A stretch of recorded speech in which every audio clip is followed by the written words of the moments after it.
বন্ধুগণ স্বাগত। দেশ বিদেশের খবর নিয়ে আমি শীতাংশু। আজকে যে স্টোরিটা আলোচনা করব সেটা হচ্ছে যে আমাদের প্রধানমন্ত্রী নরেন্দ্র মোদীজির 3 দেশীয় ভিজিট। আপনারা জানেন তিনি নাইজেরিয়া, ব্রাজিল এবং গুয়ানা ভিজিটে বেরিয়েছেন। প্রথম 2 দিন নাইজেরিয়া ভিজিট করছেন, তারপরে 2 দিন ব্রাজিলে G20 সামিটের মিটিংয়ে যোগদান করেছেন এবং তারপরে আজকে সেই সামিট 18-19 তারিখ শেষ হয়েছে। এরপর তিনি কালকে গুয়েনা যে পৌঁছবেন। তো এই যে তার ভিজিট, এই ভিজিটের প্রথম লেগে তিনি গেছেন নাইজেরিয়ায় যে প্রেসিডেন্ট বোলা আহমেদ তিনাবু তার সঙ্গে বসেছেন, আলোচনা করেছেন, মিটিং করেছেন এবং নাইজেরিয়ার সঙ্গে বিভিন্ন ডিসকাশন করেছেন। সম্ভবত কিছুগুলো এগ্রিমেন্টও হয়ে থাকতে পারে, সেটা এখনও পর্যন্ত আমার দেখা হয়নি। তো যাই হোক, এই যে তার ভিজিটটা, এই ভিজিটের পিছনে কী কী কারণ থাকতে পারে এটা নিয়ে খুব কাটাছাড়া চলছে। একটা কারণ হতে পারে যেটা হচ্ছে তিনি দেখছেন যে চায়না ওখানে ব্রাজিলের কাছেই তো পেরু পড়ছে, পেরুতে সেখানে তিনি একটা জি জিনপিং চায়নার তিনি একটা সমুদ্র বন্দর তৈরি করেছেন এবং সেটা বহু টাকা খরচা করে তৈরি করেছেন। সেটা হচ্ছে $1.3 বিলিয়ন ইনভেস্টমেন্ট করে। তো সেটা মস্ত বড় একটা পোর্ট তৈরি করেছেন। তো সেটা আমেরিকার কাছে একটা চিন্তার ব্যাপার, যদিও, কারণ আমেরিকার যে ইন্টেলিজেন্স এজেন্সি তারা বাইডেন সরকার বলেছিল কিন্তু আমেরিকার উপর চীন ওখান থেকে নজরদারি করবে। কিন্তু মোদিজির এটা অবশ্যই জানা আছে, কারণ শ্রীলঙ্কাতে একটা পোর্ট করে চায়না ভারতের উপর নজরদারির জন্য ব্যবস্থা করেছে বা মাঝে মাঝে করছেও হয়তো। এবং এই যে বৃহৎ শক্তিগুলো আমেরিকা, চায়না, এরা তো প্রথম এবং দ্বিতীয় আর্থিক এবং সামরিক বৃহৎ শক্তি। তো এরা সবসময় বিভিন্ন দেশে একটা করে সমুদ্র বন্দর তৈরি করে সেই দেশের উপর কবজা করে সেখান থেকে অন্যান্য দেশে একটা তদারকি চালায়। এখন এই যে আমেরিকা এই বাংলাদেশে একটা কোন দ্বীপ নিয়ে সেখানে একটা মিলিটারি বেস এবং একটা শহর বসাতে চেয়েছিল, সেইটা না দেওয়ার জন্যই বাংলাদেশে নাকি এত গোলমাল, এটা এখন সংবাদে বলছে। তো এর সত্যি মিথ্যে তো জানি না, তবে এটা প্রচার হয়েছে যে ডোনাল্ড লু বলে একজন আমেরিকার ওই ডিপ স্টেটের একজন সেক্রেটারিটা একজন লোক ছিল, সে নাকি বারবার সেগুলো করতো। আমি এটা আপনাদেরকে বলেছি। তো মোদিজি তার মানে এক ধরনের বলা যায় চায়নাকে কম্পিটিশন করার জন্যই অনেকে বলছেন যে তিনি এই নাইজেরিয়া ভিজিটটা করেছেন ব্রাজিলে যাওয়ার আগেই। এবং নাইজেরিয়াতে যে ইতিহাসটা দেখা যাচ্ছে যে নাইজেরিয়াতে এখন ভারতের 200 কোম্পানি কাজ করছে। 200 companies has been working in Nigeria এবং দেয়ার আর মোর দ্যান 50,000 ইন্ডিয়ান ডায়াসপোরা। 50,000-এর বেশি ভারতীয় সেখানে আছে। তাদেরকে তিনি প্রমোট করছেন, তাদের সঙ্গে কথা বলেছেন, তাদের সঙ্গে দেখা করেছে, সব ছবি এসে গেছে, ভিডিও এসে গেছে। সেখানকার যে ভারতীয় ডায়াসপোরা তারা ভীষণ উচ্ছ্বসিত হয়ে মোদিজিকে সেখানে তারা স্বাগত করেছেন। এবং এটা একটা ব্রিটিশ কলোনি ছিল এবং ব্রিটিশরা ভারত থেকে বহু লোকজন তো বিভিন্ন জায়গায় ভারত থেকেও নিয়ে গেছিলো, নিজে বসেছিল একটা জায়গায়, সব জায়গায়। যে গুয়েনা যাবেন, গুয়েনা তো একটা মস্ত ভারতীয় ডায়াসপোরা আছে, ব্রাজিলেও আছে। ব্রাজিলেও দেখলাম যে ব্রাজিলে হচ্ছে কি যে ভারতীয়দের সঙ্গে উনি মিট করেছেন। ভারতীয়রা ওখানে ওই বেদিক চ্যান্টিং না সংস্কৃতি চ্যান্টিং করে ওনাকে স্বাগত জানিয়েছে। বাচ্চা বাচ্চা মেয়েরা, ছেলেরা, পরিবার নিয়ে তারা সব মোদিকে স্বাগত জানিয়েছে। এখন ইন্ডিয়ার সঙ্গে নাইজেরিয়ার সম্পর্কটা অনেক দিনের। ইন্ডিয়া 2022 সাল পর্যন্ত একটা রিপোর্ট দেখছিলাম, একটা ইউটিউব নিউজ দেখছিলাম একজন আমেরিকান ভদ্রলোকের। তিনি বলছেন ইন্ডিয়া ভারত নাইজেরিয়া থেকে 2022 সাল পর্যন্ত $10 বিলিয়ন অয়েল ইম্পোর্ট করেছে, ক্রুড অয়েল ইম্পোর্ট করেছে। এখন চারটিখানি ব্যাপার নেই, তার নাইজেরিয়ার একটা স্বার্থ আছে, তারা ভারতকে ক্রুড অয়েল বিক্রি করছে এবং ভারতের সেই অয়েলটা লাগবে। সেই অয়েলটা ছাড়া তো এখানে মোবিলিটি আমাদের অনেক কমে যায়। আমাদের তো 140 কোটি দেশের লোক এবং মস্ত বড় দেশ। তো সেই জন্য সেইটা একটা বড় ব্যবসা। এবং বলা হচ্ছে যে সেখানে 17 বছর পর একজন পিএম যাচ্ছেন, এটা বলেছি আমি আগেই।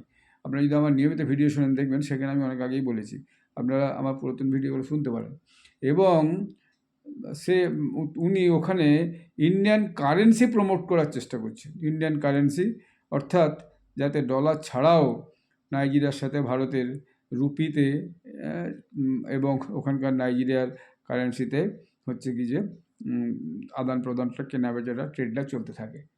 এবং ওখানে তো ইউপিআই প্রমোট করার চেষ্টা করছেন, যে ভারতের যে ইউপিআই চলছে, অনেক দেশ ইউপিআই নিয়ে এখন কাজ করছে, এবং সাউথ আফ্রিকার বেশ কিছু দেশ ইউপিআই নিয়ে কাজ করতে শুরু করেছে, এবং বেশ কিছু সাউথ আফ্রিকা ছাড়া অন্যান্য দেশ, আমাদের এই এশিয়ারও কিছু ছোটো ছোটো দেশগুলো, তারা ইউপিআই নিয়ে কাজ করতে শুরু করেছে। এটা খুব সুবিধাজনক, অর্থাৎ ইন্টারনেট ট্রানজ্যাকশানে টাকা পয়সা আদান প্রদান, মালপত্রের আদান প্রদান, মালপত্রের আদান প্রদান সঙ্গে টাকা পয়সা আদান প্রদান, এইটা হচ্ছে। এবং একটা ব্যাপার কী হচ্ছে, এই যে আফ্রিকান কান্ট্রিগুলোতে যে আর্ম সাপ্লাই করতো, সেই আর্ম সাপ্লাই করতো মূলত রাশিয়া।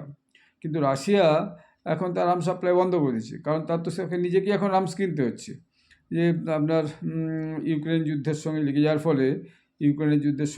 ফলে সেখানে এখন তাকেই মূলত ইরান থেকে শোনা যাচ্ছে, ইরানের বেশ কিছু অস্ত্রশস্ত্র, গোলাবারুদ নাকি রাশিয়া কিনছে।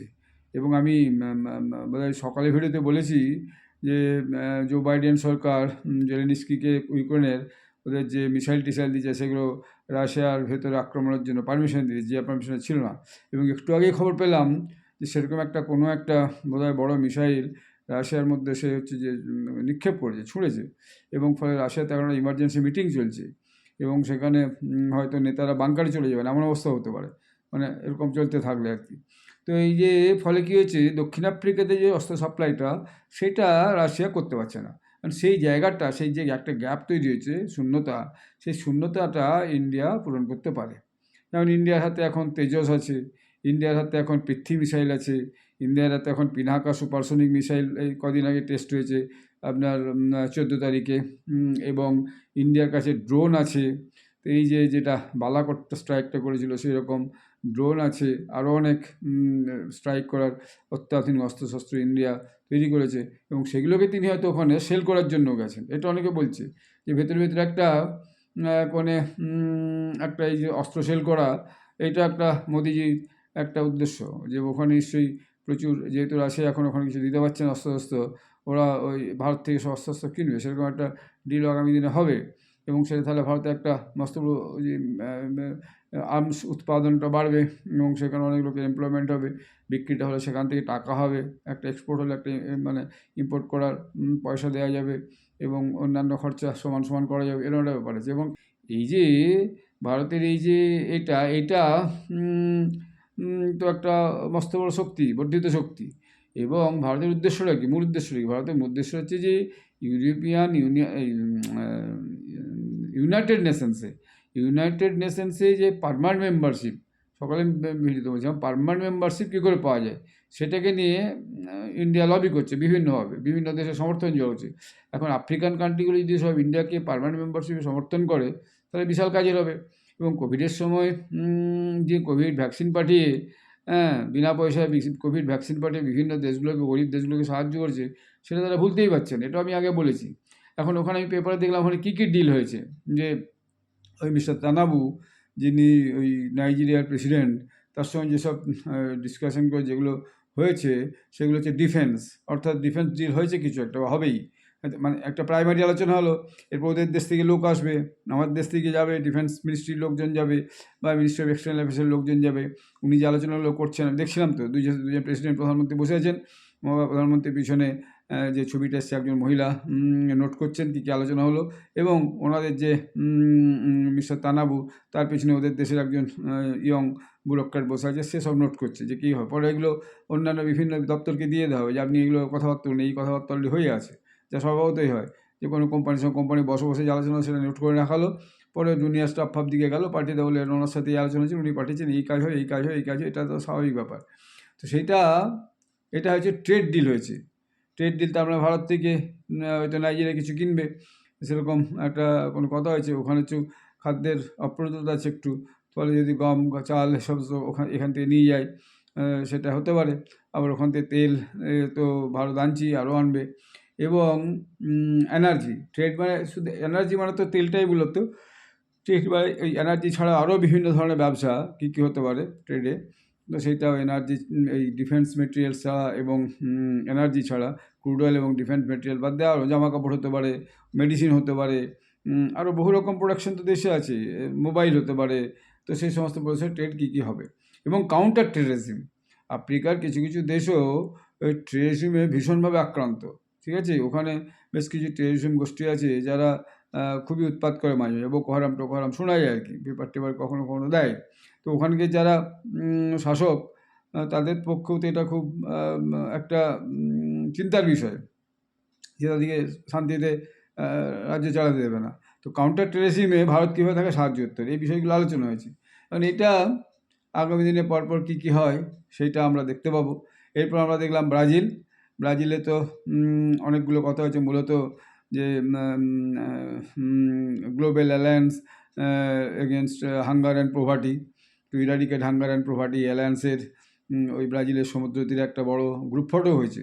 সেই গ্রুপ ফটোটা বড় মজাদার দেখার, আমি দেখছিলাম গ্রুপ ফটোটা, এবং গ্রুপ ফটোটাতে মোদিজি একদম মাঝখানে আছেন, সবার মাঝে। এতজন যে 20-25টা দেশের নেতারা আছে, ইউরোপিয়ান ইউনিয়নের লোকজন আছে, ইউএনের লোকজন আছে, তার মাঝখানে মোদিজি একদম দাঁড়িয়ে আছেন। তার ডান দিকে প্রথমে আছেন জো বিডেন, তারপরে আছেন মানে আমেরিকার প্রেসিডেন্ট জো বিডেন, তার পাশে আছেন কানাডার প্রধানমন্ত্রী জাস্টিন ট্রুডো। হ্যাঁ, আর জো বিডেন হচ্ছে যে আবার নরেন্দ্র মোদীকে নিয়ে আর জাস্টিন ট্রুডোকে নিয়ে কিছু একটা কথাবার্তা বলিয়ে দেওয়ার চেষ্টা করছিল, একটা ডায়লগ দুজনের মধ্যে করে দেওয়ার চেষ্টা করছে, একটু হালকা ফুলকা একটু হলো, কী হলো সেটা বোঝা গেল না।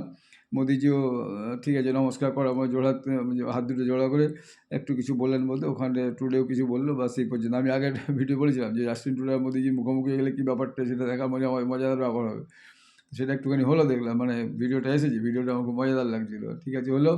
এবং তারপরে যে জাস্টিন ট্রুডোর পাশে আছে মেলোনি, মানে ইতালির প্রধানমন্ত্রী জর্জিয়া মেলোনি, তার পাশে আছে তার্কির এরদোগান। আমি সবগুলো চিনি, মানে নেতাগুলোকে আমার বাইফেস চেনা আছে। তো এটা মানে মোদি মাঝখানে, ডান দিকে আপনার জো বিডেন, তার পাশে হচ্ছে যে ট্রুডো, তার পাশে হচ্ছে যে মেলোনি, তার পাশে এরদোগান, তার পাশে বাকি আরও সব নেতারা আছে। এবং বাঁদিকে দেখলাম কে কে আছে, বাঁদিকে দেখলাম ওই যে ব্রাজিলের প্রেসিডেন্ট ডা লুলা, উনি আছেন। তার পাশে আছে এখন একজন আফ্রিকান লিডার, সেই ভদ্রলোককে আমি চিনি না। হ্যাঁ, ভালো চেয়ার একজন আফ্রিকান লিডার আছেন, হোমরা চোমড়াই হবে, কারণ একবারে লুলার পাশে দাঁড়িয়েছে। তো লুলা হয়তো প্রেসিডেন্ট ব্রাজিলের, তার পাশে আছে শি জিনপিং, চায়নার প্রেসিডেন্ট। তার মানে ভদ্রলোক খুব ছোটোখাটো নয়, মানে প্রোফাইলটা সেই রকমই আর কি। জিনপিংয়ের কে বাঁদিকে সরিয়ে দিয়ে নিজের ব্রাজিলের প্রেসিডেন্টের পাশে দাঁড়িয়েছে, আমি সে চিনতে পারি। তার পাশে সম্ভবত মনে হলো অস্ট্রেলিয়ার প্রেসিডেন্ট অ্যান্টনি আলবানিস। তো তারপরে তো ম্যাক্রো দেখলাম পিছনে রয়ে চলে গেছে, মানে 2 নম্বর রয়ে চলে গেছে, বাকি সব লেটার ফেরা সব সাইডে চলে গেছে এবং 2 নম্বর হয়ে চলে গেছে।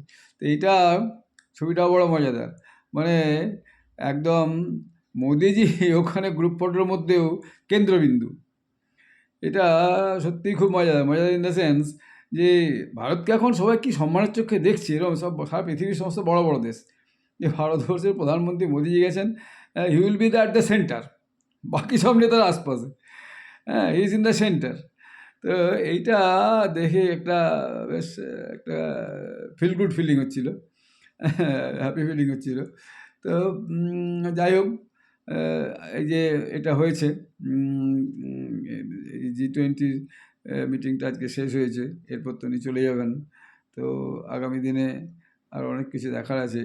এই যে নাইজেরিয়া এবং ব্রাজিল হয়ে গেল, এবারে গুয়েনাতে কালকে শুনলাম একটা ওখানে মস্ত বড় ওখানকার যে অ্যাসোসিয়েশনটা আছে, ওই যে ক্যারিবিয়ান কান্ট্রিগুলোর যে অ্যাসোসিয়েশনটা, তার একটা ওনাকে বিশেষ পুরস্কারে ভূষিত করবেন। বিভিন্ন দেশ যেমনভাবে পুরস্কারে ভূষিত করেছে সেটা করবেন।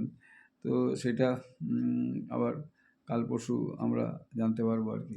তাই ভাবলাম এটা একটা খুব সংক্ষিপ্ত যে তথ্য আপনাদের সামনে রাখি। ধন্যবাদ, নমস্কার।